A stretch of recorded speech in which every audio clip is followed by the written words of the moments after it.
Assalamualaikum warahmatullahi wabarakatuh. Perkenalkan, nama saya Rizka Rohiana Ashari.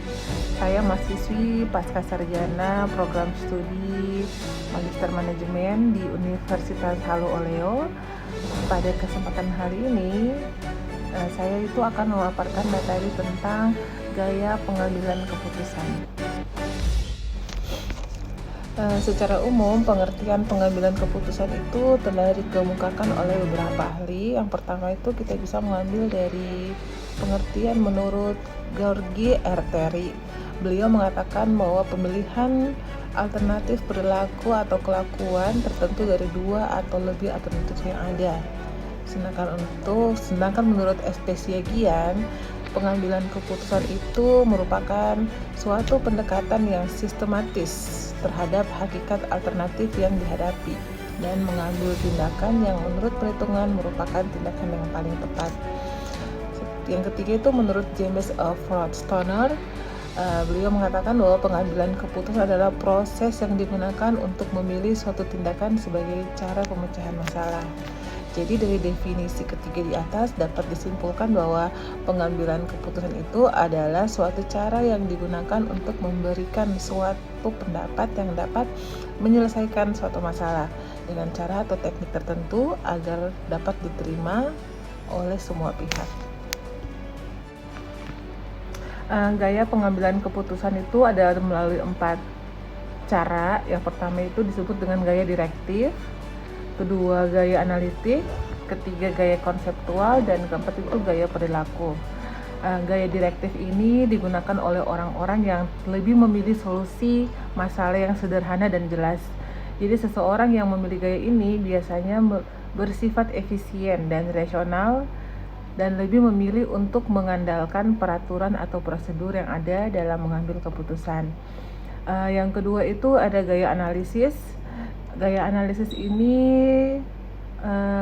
gaya yang senang mempertimbangkan solusi yang kompleks berdasarkan data sebanyak mungkin yang dapat mereka kumpulkan.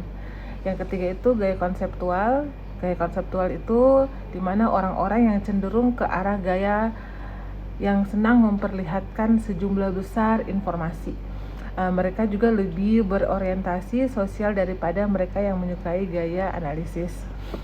Yang keempat itu ada gaya perilaku. Gaya perilaku itu adalah gaya yang digunakan oleh manajer yang memiliki perhatian mendalam terhadap orang sebagai individu.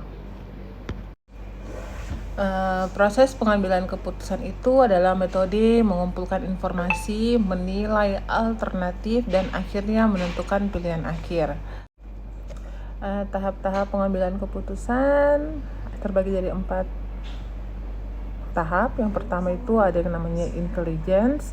Intelligence merupakan suatu proses pengumpulan informasi yang bertujuan mengidentifikasi permasalahan. Yang kedua ada namanya design. Design merupakan tahap perencanaan solusi terhadap suatu masalah. Yang ketiga ada choice. Choice merupakan tahap untuk mengkaji kelebihan dan kekurangan dari berbagai macam alternatif yang disediakan dan memilih yang terbaik. Yang keempat itu ada implementasi. Implementasi merupakan suatu tahap pengambilan keputusan dan bagaimana cara melaksanakannya. Faktor-faktor yang mempengaruhi pengambilan suatu keputusan itu adalah ada faktor eksternal, ada faktor internal, ada juga ketersediaan informasi yang diperlukan. Yang keempat itu ada kepribadian dan kecakapan saat mengambil keputusan dan juga pengalaman. Sekian video singkat dari saya tentang gaya dalam pengambilan keputusan. Semoga video singkat saya ini bermanfaat untuk saya sendiri terutama dan untuk teman-teman yang melihat. Terima kasih. Assalamualaikum warahmatullahi wabarakatuh.